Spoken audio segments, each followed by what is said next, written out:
Hey there, Rebel, and welcome back to my life. I'm still in Minneapolis. It's Sunday afternoon. I just left the Nerd Fighter meetup on Sunday, and I was walking through the city, and all of a sudden I was struck by this overwhelming wave of sadness and loneliness and emotion, and that's not super usual for me.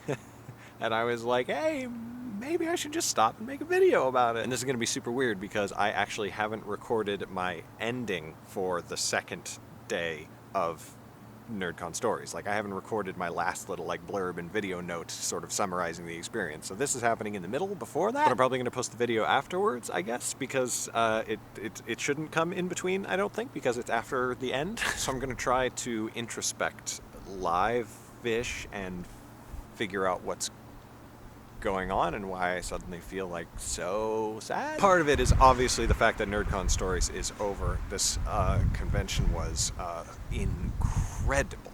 It was so, I mean, God, I love VidCon. I love VidCon so much, but this is really some next level stuff.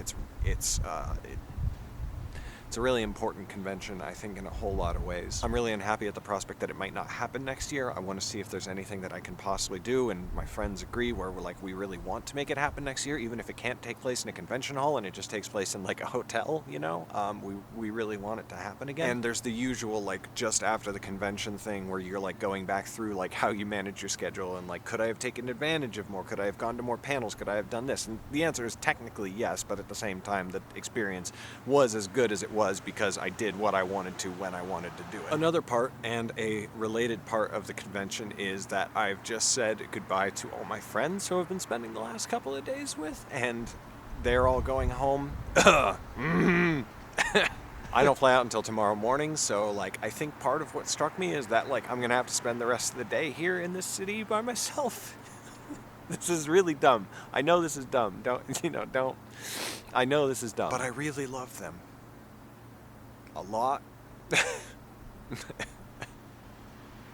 And I'm gonna miss them tremendously until we get to see each other again, which hopefully will be in Nerdcon Nerdfighteria in February, but we'll see how it goes. A couple of the friends that I hung out with this time I've known for a couple of years of VidCon, and then a bunch of them I actually only met at VidCon this year, and so they were first year friends. We'd gone to one convention together, and so we were friends and liked each other, but on this trip we really spent a lot of time together, and we talked about so many things, so many important things. And that's what it is about this convention, is you don't talk about anything that's not really important, at least to you, but I think more important in the grand scheme of things. This isn't just some lark. This isn't just some, oh, hey, let's, get together and have a lot of fun, because you do that. But it's almost like the fun is a break from all of the time that you spend thinking about the importance of things, the importance of narrative and stories and representation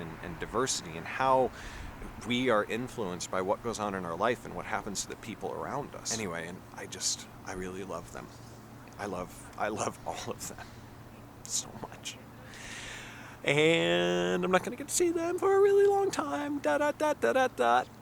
And I guess another part of it is that now, suddenly, all at once and sort of unexpectedly, I'm in a strange city on the other side of the country from my family, and I'm alone, all alone. It's literally just me. That's fun. And after the excitement and all of the activity of the last couple of days, now I'm decompressing and I'm thinking about everything, and I'm thinking about what I've learned and what I've studied and what I've heard and the stories that I've been told, and it's just making me think about myself a lot. And I'm very happy with myself as myself. I'm happy with who I am and what I do, but at the same time, there's just so many things that I still want that I haven't achieved yet. There's so many things that I want to do or wanted to have done by this point that I haven't yet. And there's so many things that I want to do in the near future that I don't feel like I'm getting there fast enough. And now I don't have anything around to keep me from thinking about that.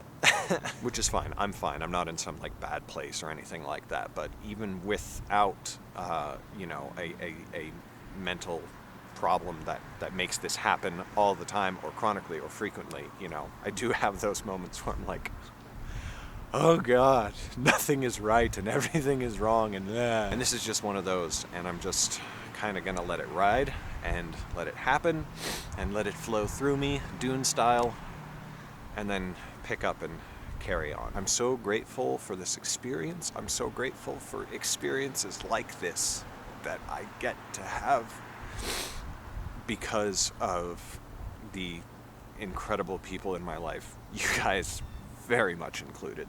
This really would not happen if it wasn't for you and people like you and readers and everything like that. And I'm so grateful. I'm so grateful for the people who I get to share these experiences with. I don't know why they put up with me. I'm really, really overbearing and too loud, and I talk too much, and I interrupt, and I do all of these things, and they're really great people. And I love them, and I will miss them, and I will see them another time. And I will see you in the next video. Bye!